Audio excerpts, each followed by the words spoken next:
رمضان يا رمضان شهر الصوم رمضان شهر العفو والغفران شهر الجود والإحسان أنزل فيه القرآن.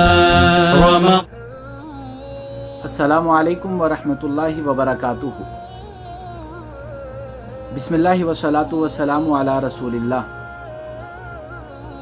رب اشرح لی صدری ویسر لی امری واحلل عقدۃ من لسانی یفقهوا قولی. اللہم انفعنا بما علمتنا وعلمنا ما ينفعنا وزدنا علما. معزز ناظرین کرام، آج ایک انتہائی اہم ٹاپک لے کر آپ کے سامنے حاضر ہوا ہوں، اور وہ ہے دعا.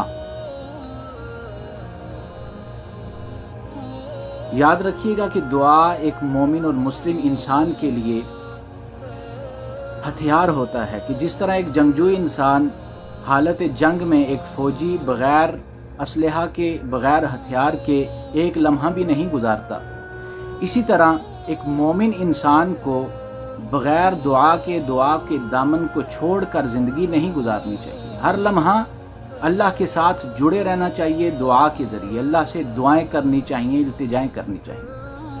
یہ ایک ایسی عظیم عبادت ہے، ایسا عظیم عمل ہے کہ نبی اکرم صلی اللہ علیہ وسلم نے فرمایا لیس شیء اکرم علی اللہ سبحانہ من الدعاء، کہ اللہ رب ذوالجلال کے نزدیک دعا سے زیادہ عزت والی کوئی بھی چیز نہیں.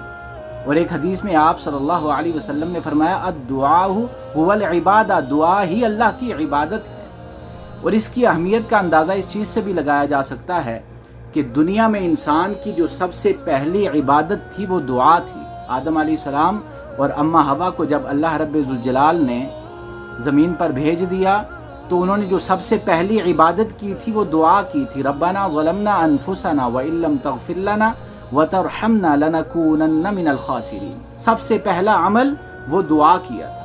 اس لیے ہمیں بالخصوص ان ایام میں کثرت کے ساتھ اللہ سے دعائیں اور التجائیں کرنی چاہیے، کیونکہ جہاں اللہ رب ذوالجلال نے رمضان المبارک کے احکام و مسائل بیان فرمائے سورہ بقرہ دوسرے پارے میں، وہاں اللہ رب ذوالجلال نے دعا کا بھی ذکر کیا. وَإِذَا سَأَلَكَ عِبَادِي عَنِّي فَإِنِّي قَرِيبٌ أُجِيبُ دَعْوَةَ الدَّاعِ إِذَا دَعَانِ فَلْيَسْتَجِيبُوا لِي وَلْيُؤْمِنُوا بِي لَعَلَّهُمْ يَرْشُدُونَ، کہ اے پیغمبر صلی اللہ علیہ وسلم، میرے بندے آپ سے میرے بارے میں جب پوچھتے ہیں تو ان کو کہہ دو کہ اللہ رب ذوالجلال قریب ہے.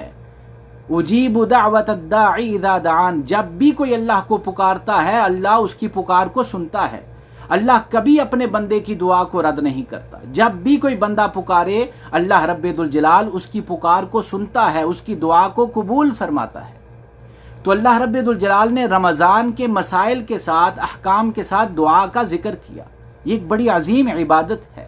اور نبی اکرم صلی اللہ علیہ وسلم نے حدیث مبارکہ میں آپ صلی اللہ علیہ وسلم نے بیان فرمایا ثلاث دعوات یستجاب لہن لا شک فیہن، فرمایا 3 دعائیں ایسی ہیں اللہ رب ذوالجلال ہر صورت قبول فرماتا ہے، کوئی شک نہیں ان کے قبول ہونے میں. لا شک فیہن، اللہ رب ذوالجلال ہر صورت ان دعاؤں کو قبول فرماتا ہے.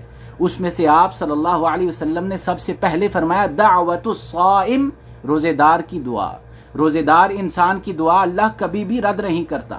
ہمارے معاشرے میں یہ ہے کہ حدیث میں آتا ہے نبی علیہ الصلوۃ والسلام نے فرمایا افطار کے وقت کی دعا قبول ہوتی ہے، رد نہیں ہوتی.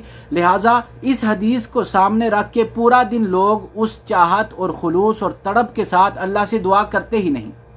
وہ حدیث بھی اپنی جگہ بالکل درست ہے، صحیح ہے، لیکن انسان فطرتاً کمزور ہے. افطاری کے وقت پورا دن بھوکا پیاسا، جب افطار کے ٹائم دسترخوان پہ رنگ برنگی کھانے پینے کی چیزیں رکھی ہوں تو انسان اس توجہ کے ساتھ، اس چاہت اور دل جمی اور خلوص کے ساتھ دعا کر ہی نہیں سکتا. ساری کی ساری توجہ ہوتی ہے مؤذن کی طرف کہ کب اذان کی آواز آئے تو ہم افطار کریں گے. بعض لوگ بھوک اور پیاس سے اتنے نڈال ہوتے ہیں بسم اللہ پڑھنا بھی بھول جاتے ہیں، غیر ارادی طور پہ یاد ہی نہیں رہتا، فوراً سے کھانا پینا شروع کر دیتے ہیں۔ لہٰذا نبی اکرم صلی اللہ علیہ وسلم نے ہمیں ایک اور بشارت دی، وہ کیا ہے کہ اللہ رب ذوالجلال دعوت الصائم، روزے دار کی دعا کبھی بھی قبول نہیں کرتا۔ فجر سے افطار تک جس ٹائم وہ جب مرضی چاہے اللہ سے دعا کرے، کر سکتا ہے، اللہ اس کی دعا کو رد نہیں کرتا۔ دوسرے نمبر پہ فرمایا ودعوت المسافر، مسافر انسان کی دعا اللہ رب ذوالجلال کبھی بھی رد نہیں کرتا۔ اور تیسرے نمبر پہ فرمایا دعوت الوالدی لولدہ، والدین کی دعا اپنی اولاد کے حق میں اللہ کبھی بھی رد نہیں کرتا۔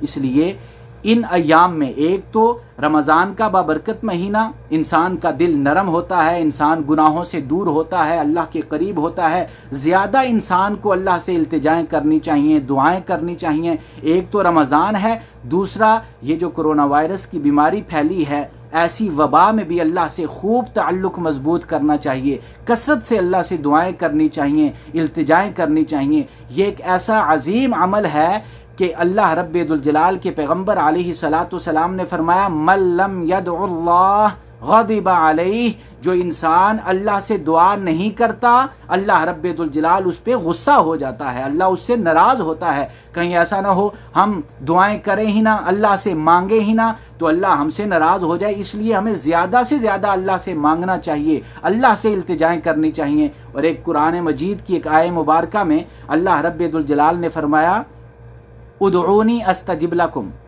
مجھ سے مانگو، مجھ سے دعا کرو، میں تمہاری دعا کو قبول کروں گا۔ پھر اللہ رب ذوالجلال نے آگے فرمایا ان الذین یستکبرون عن عبادتی، یہاں دعا کو اپنی عبادت کہا کہ جو لوگ میری عبادت سے تکبر کرتے ہیں، منہ پھیر لیتے ہیں، میری عبادت نہیں کرتے، مطلب کہ مجھ سے دعا نہیں مانگتے، مجھ کو پکارتے نہیں، مجھ سے کچھ مانگتے نہیں، مجھ سے التجا نہیں کرتے، اللہ رب ذوالجلال نے فرمایا سیدخلون جہنم داخرین، ان قریب ان کو ذلیل کر کے جہنم کی آگ میں پھینک دیا جائے گا۔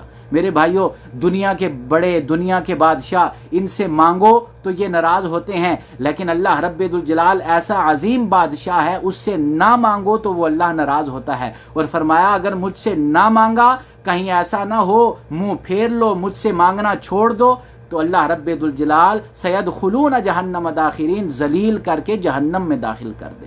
اس لیے اس بابرکت مہینے میں ہمیں چاہیے کہ ہم کثرت کے ساتھ اللہ سے التجائیں کریں، اللہ کے ساتھ اپنے تعلق کو مضبوط کریں، اللہ سے مانگیں، اللہ کے در کے فقیر بن کے اس مہینے کو گزار دیں۔ اور ہر وقت ہمیں اللہ سے مانگنا چاہیے، اللہ سے دعائیں کرنی چاہیے، التجائیں کرنی چاہیے۔ انشاءاللہ کل کے درس میں اسی موضوع کو مزید آگے بڑھایا جائے گا کہ اللہ رب ذوالجلال کس انداز سے اپنے بندوں کی دعاؤں کو قبول فرماتا ہے۔ یہ ہو ہی نہیں سکتا کہ اللہ کسی کی دعا کو قبول نہ فرمائے، لیکن قبولیت کے کچھ اللہ نے طریقہ کار رکھے ہیں۔ کل کے درس میں انشاءاللہ مزید بات ہوگی۔ کل تک کے لیے اجازت دیجیے گا۔ اللہ رب ذوالجلال ہم سب کا حامی و ناصر ہو۔ اللہ ہماری دعاؤں کو، التجاؤں کو، عبادات کو اپنی بارگاہ میں قبول فرمائے۔ اللہ رب ذوالجلال ہمیں پریشانیوں سے اللہ ہمیں چھٹکارا نصیب فرمائے، ہر قسم کی پریشانی اللہ دور فرمائے۔ امت مسلمہ کو اللہ اتفاق اور اتحاد نصیب فرمائے۔ دنیا بھر میں جہاں کہیں بھی مسلمان مظلوم ہیں، اللہ رب ذوالجلال ان کی غیبی مدد فرمائے۔ اللہ رب ذوالجلال مجاہدین اسلام کی مدد فرمائے۔ اللہ ہمارے حال پر رحم فرمائے۔ اللہ رب ذوالجلال ہمارا حامی اور ناصر ہو۔ اقول قولی ھذا استغفر اللہ لی ولکم ولسائر المسلمین۔